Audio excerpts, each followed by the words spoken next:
আসসালামু আলাইকুম, সবাই কেমন আছেন? চলে আসলাম আরেকটি ব্লগ নিয়ে। তো আজকের ব্লগে তেমন কিছু থাকবে না, জাস্ট কিছু খাবার দাবার আর বাড়িতে আমার লাস্ট মোমেন্ট। তো বেসিক্যালি ডিসেম্বরে আমি এক সপ্তাহ ছুটি নিয়ে, আমার ক্লাসেস থেকে ছুটি নিয়ে বাড়িতে যাই। মজার ব্যাপার হচ্ছে, আমার ক্লাসেস ওপেন দেখে আমি এক সপ্তাহ মনে হয় ঠিক মতো থাকি নাই, জাস্ট 5-6 দিন থেকে আমি ব্যাক করি। ব্যাক করার পরে হাইয়েস্ট আমি মেবি 3-4 দিন ক্লাস করি। তারপরে শুনি আমাদের কোচিং থেকে উইন্টার ভ্যাকেশন দিয়েছে। কেমনটা লাগে বলেন? তাড়াহুড়া করে গিয়ে তাড়াহুড়া করে চলে আসছি। আমি যদি জানতাম উইন্টার ভ্যাকেশন দেবে তাহলে তো আমি ছুটি নিয়ে ক্লাসেস মিস দিয়ে যেতাম না। এনিওয়েজ, উইন্টার ভ্যাকেশন দেওয়ার পরে আমি আবারও গ্রামে যাই। সেই ব্লগগুলোও আসবে সামনে।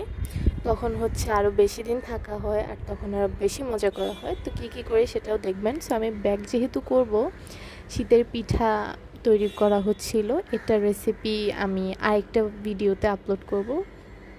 এই পিঠাটার নাম কে কে জানেন কমেন্টে জানাবেন। তো সব কিছু রেডি হচ্ছে। পরের দিন ঢাকা ব্যাক করব দুপুরে।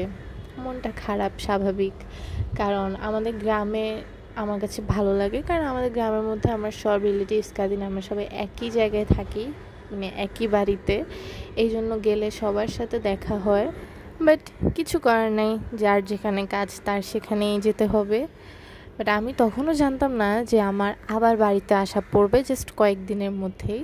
তো এই যে লাস্ট মোমেন্টটা, তেমন কিছুই করিনি, জাস্ট খাবার দাবার খেয়েছি, সবার সাথে টাইম কাটিয়েছি। আর পরের দিন চলে আসলো ব্যাক করার টাইম। এটা হচ্ছে সকালে আমরা হচ্ছে টক দই দিয়ে, মানে দই দিয়ে টোস্ট বিস্কিট দিয়ে খাচ্ছিলাম। আপনারা ট্রাই করতে পারেন, অনেক মজা ছিল, বাট আমি খাইনি কারণ আমি দই খাই না।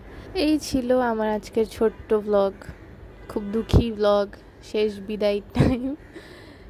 তো আপনাদের ব্লগ ভালো লাগলে পেজে লাইক কমেন্ট শেয়ার করবেন, ইউটিউব চ্যানেল সাবস্ক্রাইব করবেন অ্যান্ড আপকামিং ব্লগের জন্য রেডি থাকবেন, কারণ আমি আবার গ্রামে আসতেছি কয়েকদিন পরে। So till the next time, সবাই ভালো থাকবেন, সুস্থ থাকবেন। আল্লাহ হাফেজ।